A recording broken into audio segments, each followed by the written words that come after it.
Alright, so for this build I'm using drawer sliders that I designed and 3D print myself. They are printed in 2 separate pieces using a Bamboo Labs A1. I will explain why in 2 pieces in a second. Here I am attaching the dowels that I'm using to align both pieces with a little bit of CA glue. Instead of printing the whole slider as one part, I split it into 2 halves. That lets me print everything flat on the bed, so I don't need any support at all. Cleaner prints, less material, and no cleanup afterwards. That is quite important here, because we don't want fuzzies into the grooves. That will probably make the movement a bit junky.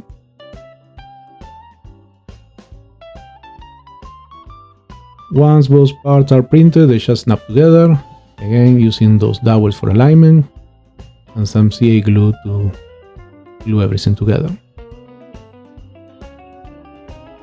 Here I'm making sure the alignment dowels don't extend into the slider groove.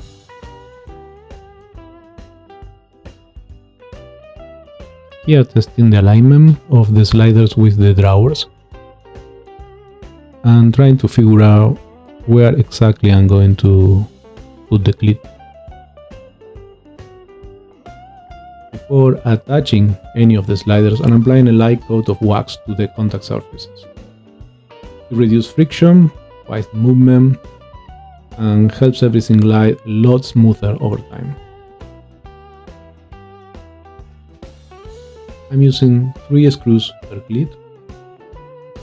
These drawers are going to hold some weight, around 3 to 4 kilos each.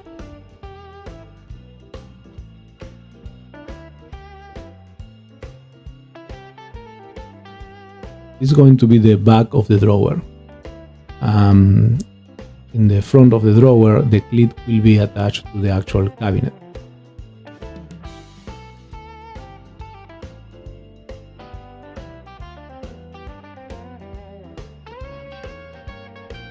Here I was going to try to film the installation of the drawers, but the camera position was bad. Another camera, I forgot to start the recording, so we missed that.